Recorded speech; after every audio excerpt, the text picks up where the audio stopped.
Hai hai, ketemu lagi dengan channel chemistry kita. Kali ini saya akan membahas mengenai pembahasan TPS UTBK untuk pemahaman bacaan dan menulis part yang keempat. Tapi seperti biasa, jangan lupa untuk subscribe, like, dan share ya.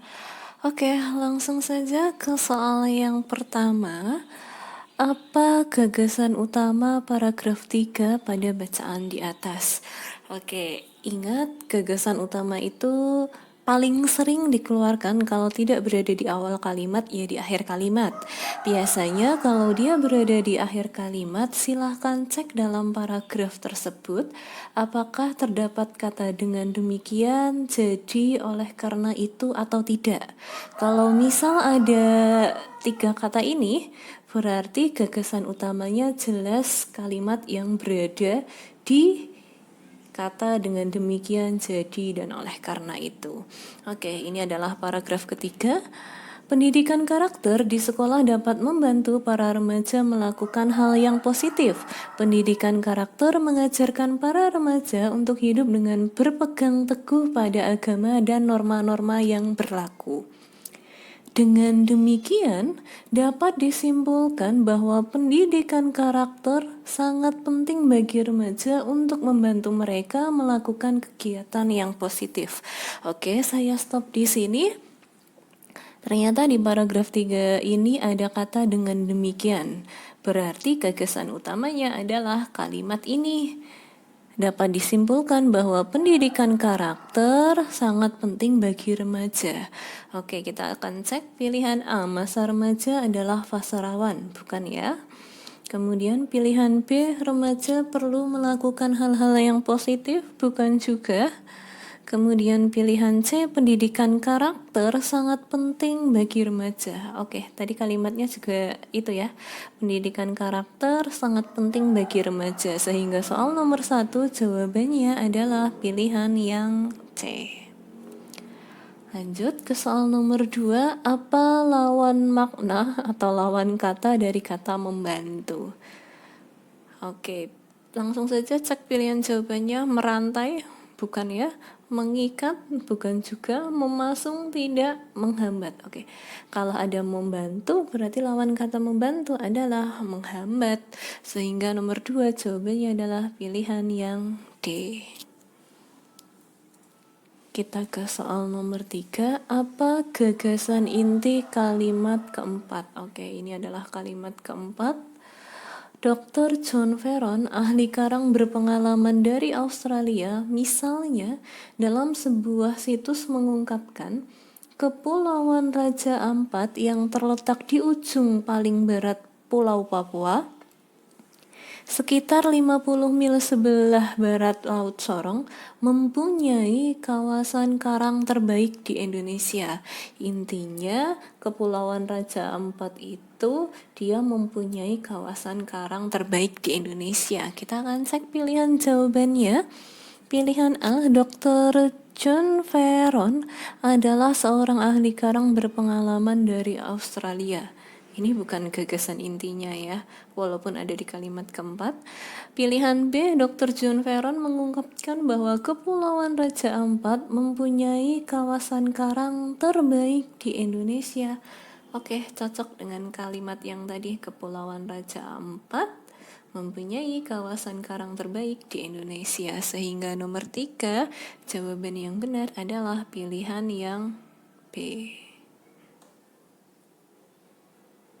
Oke, kita ke soal nomor 4. Apa gagasan utama bacaan di atas?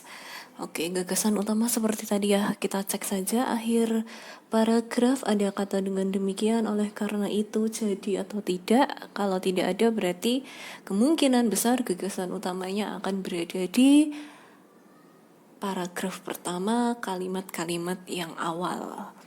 Oke, ini paragraf terakhir. Kita cek sekilas, tidak ada kata dengan demikian, jadi oleh karena itu berarti kita akan baca dari awal. Kepulauan Raja Ampat merupakan tempat yang sangat berpotensi untuk dijadikan sebagai objek wisata, terutama wisata penyelaman. Perairan Kepulauan Raja Ampat menurut berbagai sumber merupakan salah satu dari 10 perairan terbaik untuk diving site di seluruh dunia. Bahkan, mungkin jika diakui sebagai nomor satu untuk kelengkapan flora dan fauna bawah air pada saat ini. Oke, nah saya akan berhenti saja di paragraf 1. Kenapa? Karena kalimat pertama ini kan menjelaskan bahwa Kepulauan Raja Ampat merupakan tempat yang sangat berpotensi dijadikan sebagai objek wisata. Kalimat setelahnya itu memperjelas kalimat yang berada di nomor 1. Kalimat penjelasannya itu bahwa Kepulauan Raja Ampat merupakan salah satu dari 10 perairan terbaik untuk diving site. Berarti kan dia cocok untuk dijadikan sebagai objek wisata. Selain itu, dia juga diakui sebagai nomor 1 untuk kelengkapan flora dan fauna. Ini juga mendukung untuk Kepulauan Raja Ampat dijadikan sebagai objek wisata. Kalimat nomor 2 pun, kalimat pada paragraf 2 pun, tadi kan sudah dibahas di soal sebelumnya, kan ada kata-kata bahwa di Kepulauan Raja Ampat itu mempunyai kawasan karang terbaik. Dengan kata lain, dia juga mendukung bahwa Kepulauan Raja Ampat berpotensi sebagai objek wisata. Berarti kita cek saja. Pilihan A, Kepulauan Raja Ampat merupakan tempat berpotensi sebagai objek wisata. Oke, kita pegang dulu. B, perairan Kepulauan Raja Ampat merupakan salah satu dari 10 perairan terbaik. Ini adalah kalimat penjelas dari kalimat pertama, berarti bukan. C, Kepulauan Raja Ampat mempunyai kawasan karang terbaik di Indonesia. Ini juga merupakan kalimat penjelas bahwa karena dia mempunyai karang terbaik, dia cocok untuk dijadikan sebagai objek wisata. D, perairan Kepulauan Raja Ampat memiliki lebih dari 540 jenis karang keras, berupa 75% dari total jenis di dunia dan sebagainya. Oke, ini juga bukan ya. Ini penjelasan juga. D, tak satu pun tempat dengan luas area yang sama memiliki jumlah spesies karang sebanyak di perairan Kepulauan Raja Ampat. Oke, berarti jelas nomor 4 jawabannya adalah pilihan yang A. Lanjut ke soal nomor 5. Terdapat penulisan kata yang salah pada kalimat yang mana? Oke, di sini yang ditanyakan adalah penulisan kata yang salah. Berarti kita cukup cek penulisan katanya saja, tidak usah dicek tanda bacanya, karena yang diminta adalah penulisan kata. Pilihan A, kalimat pertama, Kepulauan Raja Ampat. Oke, ini tidak ada masalah ya.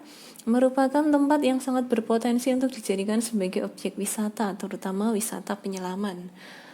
Kemudian nomor 2, perairan Kepulauan Raja Ampat menurut berbagai sumber merupakan salah satu dari 10 perairan terbaik untuk diving site di seluruh dunia. Oke, saya lingkari dulu.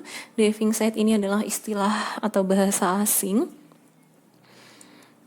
Oke, ada kemungkinan kita cek dulu kalimat berikutnya. Kalimat ketiga, bahkan mungkin jika diakui sebagai nomor 1 untuk kelengkapan flora dan fauna bawah air pada saat ini, tidak ada masalah.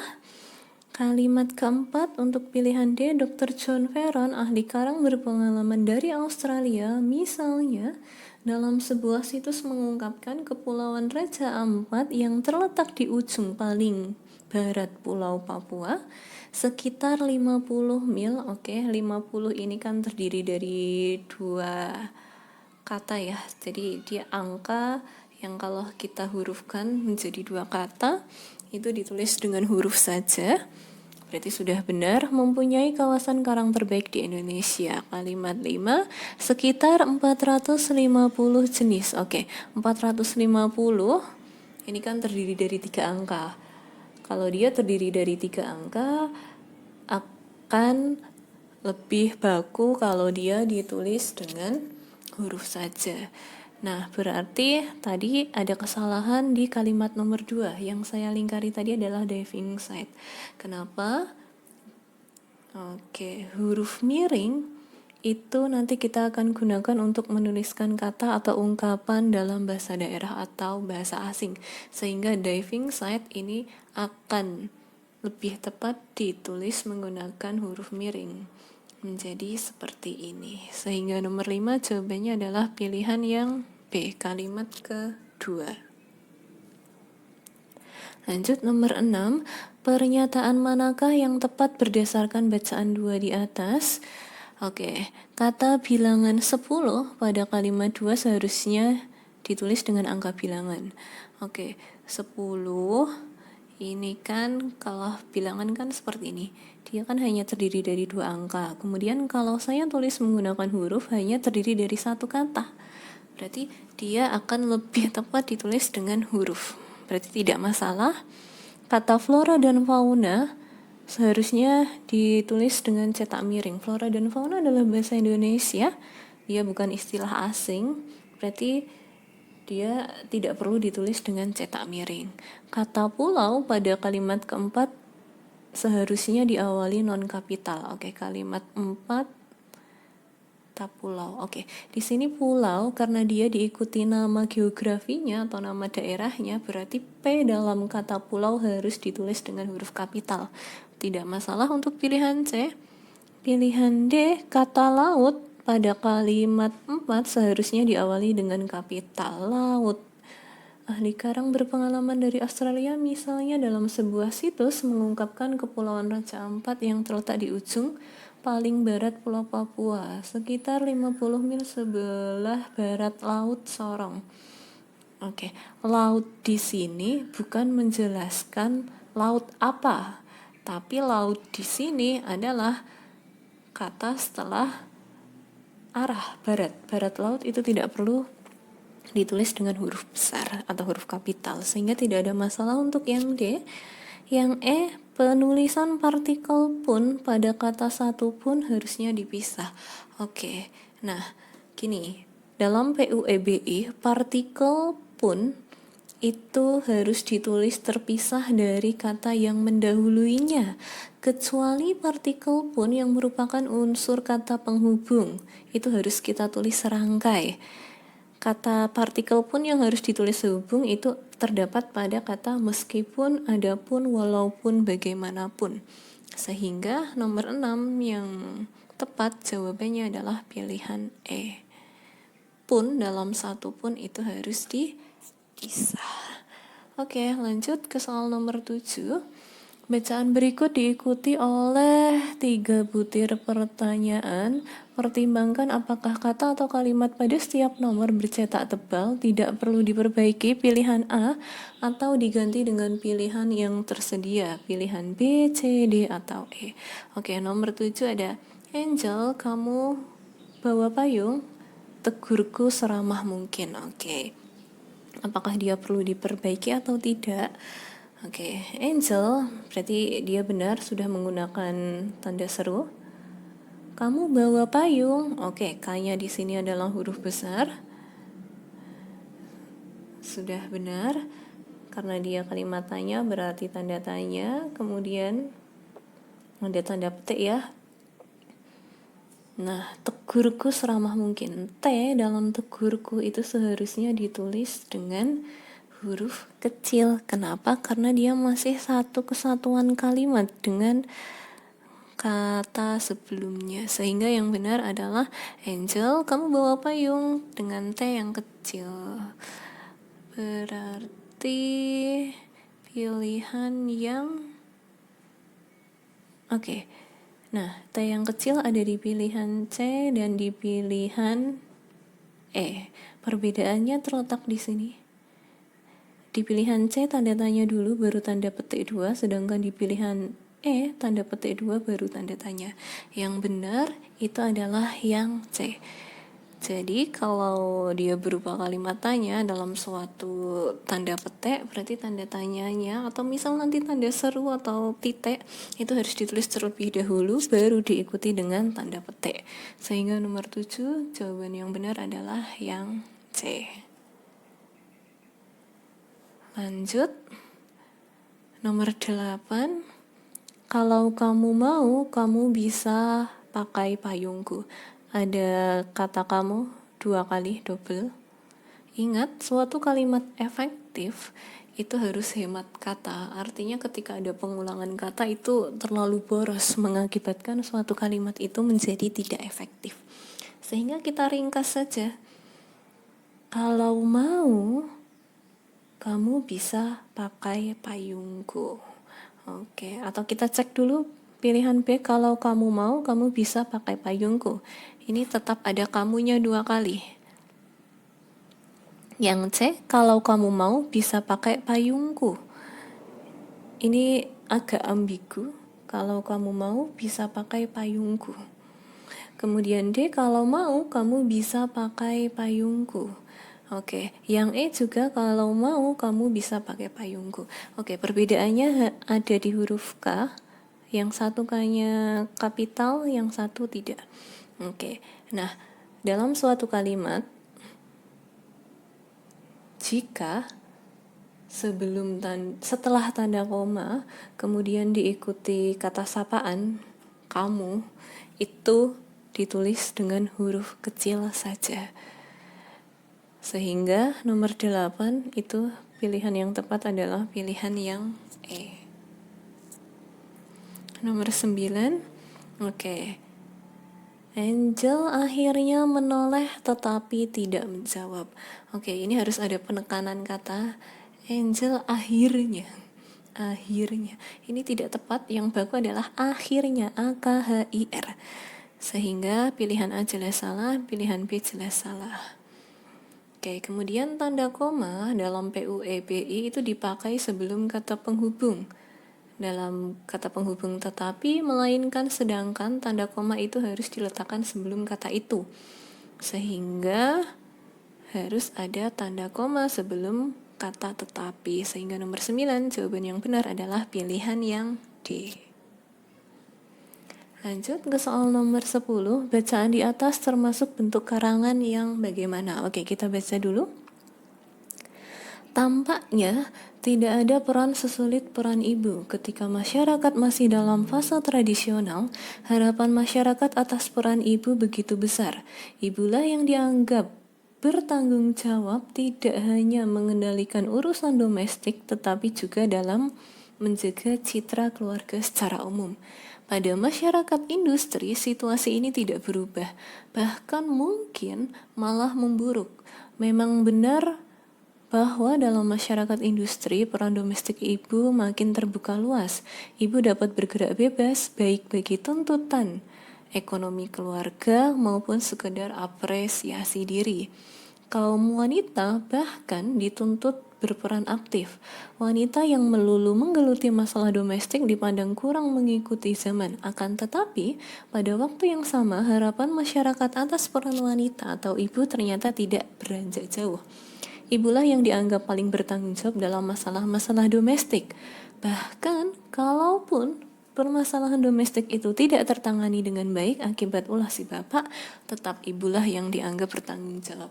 Oke, untuk seperti ini silahkan dilatih untuk membaca cepat, tapi harus cermat dalam membaca suatu paragraf.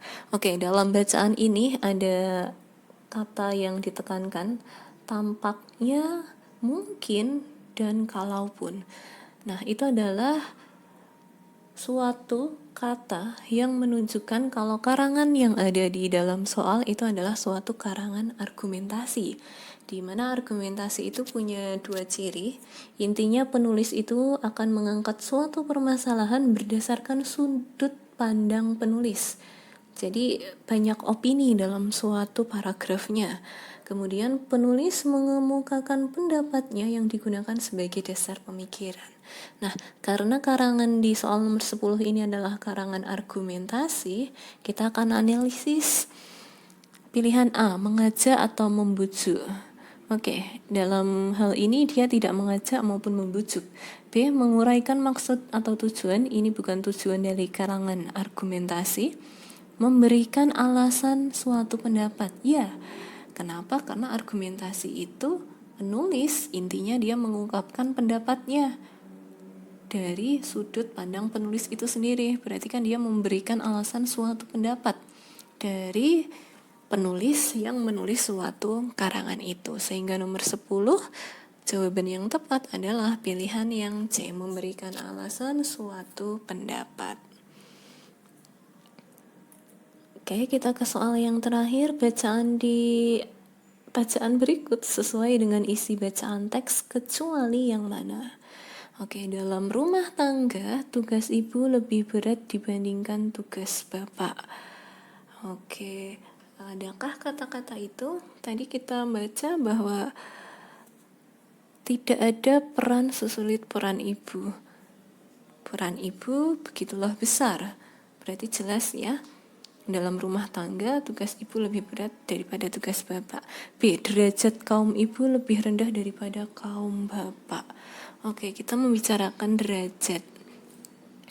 Kita cek saja apakah ada kata-kata yang mengatakan bahwa derajat ibu lebih rendah daripada derajat kaum bapak. Oke, kita akan gunakan kalimat yang berada di paragraf terakhir saja. Nih, ibulah yang dianggap paling bertanggung jawab dalam masalah-masalah domestik. Bahkan kalaupun permasalahan domestik itu tidak tertangani dengan baik akibat ulah si bapak, tetap ibulah yang dianggap bertanggung jawab. Dengan kata lain, derajat kaum ibu itu tidak lebih rendah dibandingkan kaum bapak. Berarti nomor 11, jawaban yang benar adalah yang B. Kita cek. Pilihan C, segala urusan rumah tangga menjadi tanggung jawab ibu. Ya, ibu paling bertanggung jawab dalam masalah-masalah domestik atau rumah tangga. D, ibu dituntut aktif di wilayah domestik dan kehidupan secara global. Oke. Pada masyarakat industri, situasi ini tidak berubah, bahkan mungkin lebih buruk. Memang benar bahwa dalam masyarakat industri peran domestik ibu makin terbuka luas. Ibu dapat bergerak bebas, baik bagi tuntutan ekonomi keluarga maupun sekedar apresiasi diri. Dengan kata lain, ibu itu juga dituntut untuk berperan aktif tidak hanya dalam masalah rumah tangga, tapi dia kehidupan secara global. Yang wanita yang aktif dalam pekerjaan domestik, gaya hidupnya dicap yang kolot. Oke. Nah, dari kata itu tadi sudah ada penjelasan bahwa wanita yang aktif itu akan dipandang memiliki gaya hidup yang dicap kolot. Oke, cukup sekian untuk pembahasan pemahaman bacaan dan menulis. Kalau ada yang ingin ditanyakan, silahkan ditanyakan. Cukup sekian. See you.